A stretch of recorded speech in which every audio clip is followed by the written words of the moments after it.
সাইয়েদনা আদমকে আল্লাহ যখন বানালেন, তিনি বানালেন মিন তিনিন লাযিব, এঁটেল মাটি থেকে বানালেন। ও আকাশ, এই মাটির উপরে 40 বছর তুমি বৃষ্টি দাও। 40 বছর এঁটেল মাটির উপরে বৃষ্টি জমতে জমতে জমতে জমতে এটা হয়ে গেল হামাইম মাসনুন, কাদামাটি। সুবহানাল্লাহ পড়েন। কাদামাটি থেকে গেল 40 বছর। কাদামাটি থেকে আল্লাহ সাইয়েদনা আদম আলাইহিস সালামের ডাইস বানালেন। তারপরে আল্লাহ সূর্যরে বললেন, ইয়া শামসু হাররিকি আলাইহি 40 ইয়াউমা। ও সূর্য, এবার আদমের কায়ার উপরে, মূর্তির উপরে তুমি 40 বছর ঠিক মতো পড়া যায়, মানুষের মতো মানুষ বানিয়ে আপনারা জান্নাতি বানাবে কে? তার মানে এই কোরআন পড়লে মানুষের মতো মানুষ হওয়া যায়। চিল্লায় বলেন, কি হওয়া যায়? সবাই বলেন, মানুষের মতো মানুষ হতে চান তো সবাই? সবাই চাই? আসুন দেখি মানুষের নামে সূরায় আল্লাহ কি বললেন, পড়েন। আউযু বিল্লাহি মিনাশ শাইতানির রাজিম। বিসমিল্লাহির রহমানির রহিম। হাল আতা আলাল ইনসানি হিনুম মিনাদ দাহরি লাম ইয়াকুন শাইআম মাযকুরা। আল্লাহ বললেন, মানুষের জীবনের একটা সময় ছিল যেই সময়টা উল্লেখ করার মতো মানুষ কিছুই ছিল না। সুবহানাল্লাহ। প্রত্যেক মানুষের জীবনে এমন একটা সময় ছিল যেই সময়টাতে উল্লেখ করার মতো সে আসলে কিছুই ছিল না, তার অস্তিত্বই ছিল না, সে জিরো ছিল, তাকে জিরো থেকে হিরো বানিয়েছে কে? হাল আতা আলাল ইনসান, এই হাল হচ্ছে ইস্তেফাম তাকরিরি, বিমানা কাদ আতা আলাল ইনসান। অবশ্যই অবশ্যই মানুষের জীবনে এমন একটা সময় এসেছে, লাম ইয়াকুন শাইআম মাযকুরা, উল্লেখ করার মতো সে কিছুই ছিল না। কার কথা? মুফাসসিরিন একরাম ইনসান দ্বারা এখানে দুইটা জিনিস বুঝিয়েছেন। এক হলো সাইয়েদনা আদম, আর এক হলো আমরা সবাই। এই পৃথিবীতে মানুষ বানানোর 3 ক্যাটাগরি। ক্যাটাগরি নাম্বার 1, মাও নাই বাবাও নাই। এই সিস্টেমে আল্লাহ কার বানাইছে? কথা বলেন। আবার শুধুমাত্র মা আছে বাবা নাই, এই সিস্টেমে কাকে বানালেন? আবার বাবাও আছে মাও আছে, এই সিস্টেমে কারে বানালেন? আমাদেরকে বানালেন। আবার সাইয়েদনা আদমকে আল্লাহ যখন বানালেন, তিনি বানালেন মিন তিনিন লাযিব, এঁটেল মাটি থেকে বানালেন। এঁটেল মাটি দিয়ে কাঠামো বানানো যায় না, স্ট্রাকচার করা যায় না। এঁটেল মাটি জমিন থেকে নিয়ে আল্লাহ রেখে দিলেন 40 বছর। চিল্লায় বলেন, কয় বছর? আর আকাশকে বললেন, ইয়া সামা ওয়ামতিরি আলাইহি 40 সানা। ও আকাশ, এই মাটির উপরে 40 বছর তুমি বৃষ্টি দাও। 40 বছর এঁটেল মাটির উপরে বৃষ্টি জমতে জমতে জমতে জমতে এটা হয়ে গেল হামাইম মাসনুন, কাদামাটি। সুবহানাল্লাহ পড়েন। কাদামাটি থেকে গেল 40 বছর। কাদামাটি থেকে আল্লাহ সাইয়েদনা আদম আলাইহিস সালামের ডাইস বানালেন। তারপরে আল্লাহ সূর্যরে বললেন, ইয়া শামসু হাররিকি আলাইহি 40 ইয়াউমা।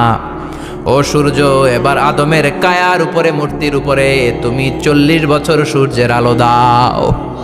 40 বছর সূর্যের প্রখর ও তীব্র তির্যক তাপে এবং কিরণে আদম হয়ে গেছে এখন সলসলিন কাল ফাখার, টোকা মারলে ঠন ঠন করে। সুবহানাল্লাহ পড়ে। এখনো রুহের ফুৎকার দেয় নাই এখনো, কিন্তু কেটে গেছে 120 বছর। 340 কত? 120 বছর চলে গেল। এই বিশাল লম্বা সময়ে আল্লাহ বললেন, লাম ইয়াকুন শাইআম মাযকুরা, উল্লেখ করার মতো আদম কিছুই ছিল না। রুহের ফুৎকার যেহেতু দেয় নাই 140 বছর, এটা এঁটেল মাটি, পরে ছিল কাদামাটি, এরপরে হয়েছে মূর্তি, ঠনঠনে মূর্তি। উল্লেখ করার মতো আদমের জীবনে 124 বছরে কিছুই ছিল না। চিল্লায় বলেন, ঠিক কিনা? আবার আমরাও যারা সলিমদ্দি কলিমদ্দি, আমরাও আমাদের মায়ের পেটের ভেতরে প্রথমে ছিলাম 40 দিন। বুখারীর বর্ণনা, ইন্না হাদাকুম ইউজমাউ খালকুহু ফি বাতনি উম্মিহি 40 ইয়াওমান সুম্মা ইয়াকুনু নুতফাতান মিসলা যালিক সুম্মা ইয়াকুনু আলাকাতান মিসলা যালিক ফায়াতি ইলাইহিল মালাকু ফায়ানফাখু ফীহির রূহ। আমরা যারা সলিমদ্দি কলিমদ্দি, আমরা আমাদের মায়ের পেটের ভেতরে 40 দিন ছিলাম নুতফা, এক ফোঁটা বীর্য। তারপরে 40 দিন ছিলাম আলাকা, রক্তপিণ্ড।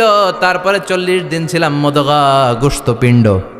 3 40 120 দিন। কয় দিন?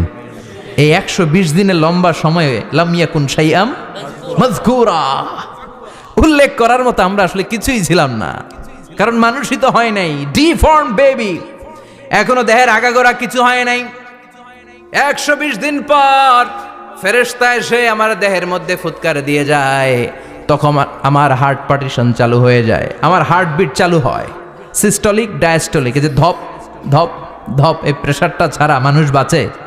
ফুসফুসের কাজ কি? খালি ধপ ধপ করে, দম টানে আর দম নেয়, দম ফুরাইলে ঠুস। হায় রে মানুষ রঙিন ফানুষ, দম ফুরাইলে তবু তো ভাই কারোরই নাই একটুখানি। হায় রে মানুষ রঙিন ফানুষ, রঙিন ফানুষ, হায় রে মানুষ। সুবহানাল্লাহ। আমরা ছিলাম নুতফা, আলাকা, মুদগা, sperm drop, then blood clot, and finally the little flesh. আমি আমার এমফিল রিসার্চ করেছি এটার উপর, এটার ইংরেজিতে বলে এমব্রয়োলজি, ভ্রূণ তত্ত্ব। How the little এমব্রয়ো develops in mother ওম, মায়ের পেটে এই ছোট্ট ভ্রূণ, এটা কেমন করে শুক্রাণু ডিম্বাণু থেকে 8 মাস 10 মাস 9 মাস পরে কেমন করে জমিনে আসে। How the little এমব্রয়ো develops in mother ওম, মায়ের পেটে কেমন করে ডেভেলপ করে। একেবারে ক্ষুদ্র ছিলাম আমি, তুচ্ছ ছিলাম আমি, নগণ্য ছিলাম আমি, আমার কোনো নাম ছিল না, আমার কোনো গ্রাম ছিল না, আমার কোনো পরিচয় ছিল না। এখন দুনিয়াতে আমাদের পরিচয় আছে না নাই? কিন্তু মিজানুর রহমান আজহারি একটা সময়ে লাম ইয়াকুন শাইআম মাযকুরা, তোরা কেউ চিনতো না, তোর নামটাও কেউ জানতো না, উল্লেখ করার মতো তুই কিছুই ছিলি না। এটা দিয়ে আল্লাহ বুঝাতে চাইলেন তোর কিছুই ছিল না, জিরো থেকে আমি হিরো বানালাম। ক্ষমতার দাপট দেখাবি না, ক্ষমতার অহংকার দেখাবি না, টাকা পয়সার গরম দেখাবি না। 2 দিনের টাকার মালিক হয়ে ওর পা জমিনে লাগে না, এরকম টাকা তা ছেড়ে নাই। লাম ইয়াকুন শাইআম মাযকুরা, তোর চেয়ে বড় ক্ষমতাশীল ছিল ফেরাউন। আল্লাহ ছাড় দিয়েছে, ছেড়ে দেয় নাই, ঠিক কি না? নমরুদরে ছাড় দিয়েছে, ছেড়ে দেয় নাই, ঠিক কি না? আবু জাহেলকে ছাড় দিয়েছে, ছেড়ে দেয় নাই, ঠিক কি না? এখনো যারা গাদ্দারি করে, ইসলামের বিপক্ষে কথা বলে, ইসলামকে জমিনের ভিতর গেড়ে দিতে চায়, দেখা যায় আল্লাহ ওদেরকে ছাড় দেয় কিন্তু ছেড়ে দেবে না। চিল্লায় কও ঠিক কি না? পৃথিবীতে কেউ তো স্থায়ী হয় না, হোক না সে ফেরাউন কিবা নমরুদ। কেউ ভাবে চিরদিন রয় না, কেউ ভাবে চিরকাল রয় না। কেউ থাকতে আসে নাই, এত বড় বড় দাপটওয়ালারা সব শেষ। আমি তো প্রায় জায়গায় বলি আমি ফেরাউনের লাশটা নিজে দেখে এসেছি, যেহেতু আমি আল আজহার ইউনিভার্সিটির স্টুডেন্ট। 200 পাউন্ড লাগে দেখতে, আমি দেখছি ফ্রি। আমার আল আজহারের জামিআতু আল আজহার শরীফের একটা কার্ড ছিল, ওইটা দেখাইলে সব ফ্রি, ফ্রিতে দেখে আসছি। ঢুইকেই দেখি ফেরাউন চাচা শুয়ে রয়েছে। আমি বললাম ফেরাউন চাচা কেমন আছো, how are you, WhatsApp man. কোনো আওয়াজ নাই। আমি জিজ্ঞেস করেছি তাকে কেমন আছো তুমি, কি অবস্থা, কেমন যাচ্ছে তোমার, হোয়াটসঅ্যাপ, কোনো আওয়াজ নাই। আমি অবাক হয়েছি, এই লোকটার হুঙ্কারে মিশরের জমিন থার থার করে কাঁপতো, আজকে ওরা শেষ করে দিছে কে? আজ আছে কাল নাই, ঠুস, দম ফুরাইলে। এজন্য আল্লাহ বললেন হাল আতাব আলাল ইনসানি হিনুম মিনাদ দাহরি লাম ইয়াকুন শাইআম মাযকুরা। মানুষের জীবনে এমন একটা সময় ছিল উল্লেখ করার মতো সে কিছুই ছিল না। আমরা যে কত ক্ষুদ্র ছিলাম আপনি কল্পনা করতে পারবেন না। ফালইয়ানযুরিল ইনসানু মিম্মা খুলিকা মিম্মা ইন দাফিক ইয়াখরুজু মিন বাইনিস সুলবি ওয়াত তারাইব। বাবার পৃষ্ঠদেশ থেকে, মায়ের বক্ষদেশ থেকে দুইটা মিলিত হয়ে মায়ের জরায়ুর ভেতরে তোরে সেট করলো কে? আমরা ছিলাম শুক্রাণু। শুক্র চিনেন? স্পার্ম। শুক্রও ছিলাম না আমরা, শুক্রাণু মানে শুক্রের অণু। ডিম্বও আমরা ছিলাম না, আমরা ছিলাম ডিম্বাণু মানে ডিম্বের, আরবিতে বলে আল বুয়াইদা আল উনসাউইয়া। 1 ফোঁটা বীর্যের ভেতরে, 1 ফোঁটা শুক্রের ভেতরে 20 কোটি অণু থাকা লাগে। ওই 20 কোটির একটা ছিলাম আমি, 20 কোটির একটা ছিলেন আপনি। উল্লেখ করার মতো আমি কিছুই ছিলাম না, আমরা কিছুই ছিলাম না। চিল্লা এখন ঠিক কিনা? আল্লাহ বললেন লাম ইয়াকুন শাইআম মাযকুরা, কিছুই ছিল না। স্পার্ম ড্রপ আর ওভাম দুইটাকে মিলিয়ে আমি আল্লাহ করে ফেললাম জাইগোট। সেইটারে আমি বানালাম এমব্রয়ো, ভ্রূণ, ব্যাঙ্গাচির মতো। শীত বর্ষাকালে বৃষ্টির পরে দেখবেন ব্যাঙের বাচ্চাগুলো খালি ছোটাছুটি করে, তাই না? কালো কালো দেখা যায় না? আমি আপনি আমরা প্রত্যেকে এরকম ব্যাঙের বাচ্চার মতো ছিলাম। হাত পা তো দূরের কথা, ব্যাঙের বাচ্চার মতো ছিলাম, মায়ের জরায়ুর দেয়ালে লেপ্টে ছিলাম। আমাদের হাত ছিল না, আমাদের পা ছিল না, কিচ্ছু ছিল না। সেখান থেকে আল্লাহ আমাদেরকে বড় করতে লাগলেন। এরপরে আমরা হয়ে গেলাম ফেটাস, ডেভেলপড স্টেজ। 120 দিন পরে আল্লাহ তাআলা আমাদের রুহের ফুৎকার দিলেন, আমার হার্ট দিলেন, আমার লাংস দিলেন, আমার গল ব্লাডার দিলেন, আমার কিডনি দিলেন, আমার লিভার দিলেন, আমার ইন্টেস্টাইন দিলেন, আমার দেহের ভিতরে তিনি রক্ত ঢুকিয়ে দিলেন। আমার কলবের এই ধাক্কাধাক্কি শুরু হয়ে গেল। আল্লাহ বললেন এই কলবটা সব চাইতে দামি অঙ্গ, কলবের মধ্যে জিকির ভরতে হবে কার? লা ইলাহা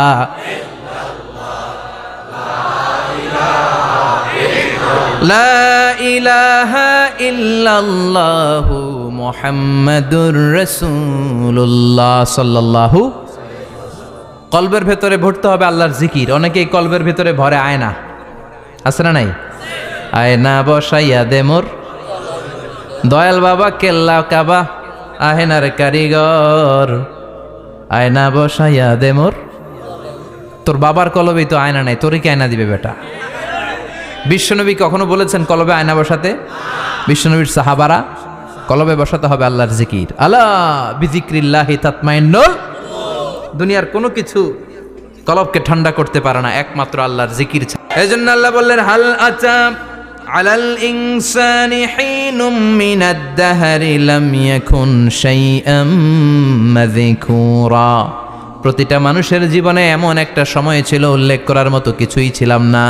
এই আয়াতটা যখন ইসলামের প্রথম খলিফা বিশ্বনবীর ডান হাত সাইয়েদনা আবু বকর পড়তেন, তিনি শুধু কান্না করতেন, চোখের পানি ফেলতেন আর বলতেন লাইতাহা তাম্মাত, হায় হায় আমার পুরো জীবন যদি এভাবেই কেটে যেত। লাম ইয়াকুন শাইআম মাযকুরা, মায়ের পেটের ভিতরে যখন ছিলাম, কিছুই যখন ছিলাম না, এরকমই যদি থাকতাম কতই না ভালো হতো। লা নাবতালি ওয়ালা নালিদ, জন্মগ্রহণ করতাম না, পরীক্ষার সম্মুখীন হতাম না, জীবনটা যদি এমনিই কেটে যেত কতই না ভালো হতো। এজন্য আল্লাহ বললেন প্রতিটা মানুষের জীবনে এমন একটা সময় ছিল উল্লেখ করার মতো সে কিছু ছিল। এরপর আল্লাহ বললেন ইন্না খলাকনাল ইনসানা মিন নুতফাতিন আমশাজিন নাবতালি ফাজআলনাহু সামিআন বাসীরা। নিশ্চয় আমি মানুষকে জমাট বাঁধা মিশ্রিত নুতফা থেকে তৈরি করেছি। বাবার শুক্রাণু মায়ের ডিম্বাণু দুইটাকে মিলিয়ে দিল কে? জরায়ের ভিতরে সেট করলো কে? আল্লাহ বললেন ফি কারারিম মাকিন, গোপনতম প্রকোষ্ঠে, যেই প্রকোষ্ঠে কোনো কবিরাজের কবিরাজি কাজে লাগে নাই, কোনো ডাক্তারের ডাক্তারি কাজে লাগে নাই, কিন্তু 9টা মাস ধরে খাবার পানি আর অক্সিজেন তোরে দিছে কে? আবার আল্লাহ বললেন ফি যুলুমাতিন সালাস, 3টা প্যাকেট পড়িয়ে তোরে আমি রেখেছি, যতটুকু টেম্পারেচারে রাখলে তুই বেঁচে থাকবি ততটুকু টেম্পারেচারে তোরে রেখেছে কে? এজন্য আল্লাহ বললেন মিন নুতফাতিন আমশাজিন নাবতালি, তারপরে তোকে আমি পরীক্ষা করতে শুরু করলাম দুনিয়ায়। দুনিয়াতে আমাদের জন্য পরীক্ষা আছে না নাই? যে আল্লাহর কাছে যত প্রিয় তার পরীক্ষাও তত। আসাদুন নাসি বালাআন আল আম্বিয়া, দুনিয়ার মধ্যে সব চাইতে বেশি আল্লাহ পরীক্ষা করেছেন নবীদের, ঠিক না? সাইয়েদনা ইউসুফ আলাইহিস সালাম 10 বছর জেলে বন্দী ছিলেন, বিশ্বনবী 3 বছর জেলে বন্দী ছিলেন। শিয়াবে আবি তালেবের জেলখানায় বিশ্বনবী ছিলেন কি ছিলেন না? এজন্য জেল জরিমানা মুমিন ভয় পায় না, ঠিক না? আল্লাহ বললেন নাবতালি, তোকে আমি পরীক্ষা করব ভয় দিয়ে, ক্ষুধা দিয়ে, সম্পদের হানি ঘটিয়ে, প্রাণ নাশের হুমকি দিয়ে। ইসলামের কথা বলা এত সোজা না। আপনি ইসলামের কথা বলবেন, আপনার বিরুদ্ধে ষড়যন্ত্র আছে না নাই? কিন্তু এগুলো দেখার আমাদের সময় আছে নাকি? আমরা কোরআনের কথা বলেই যাব, কোরআনের শান্তির বাণী বিশ্বব্যাপী আমরা ছড়িয়েই দিব, ঠিক কি না?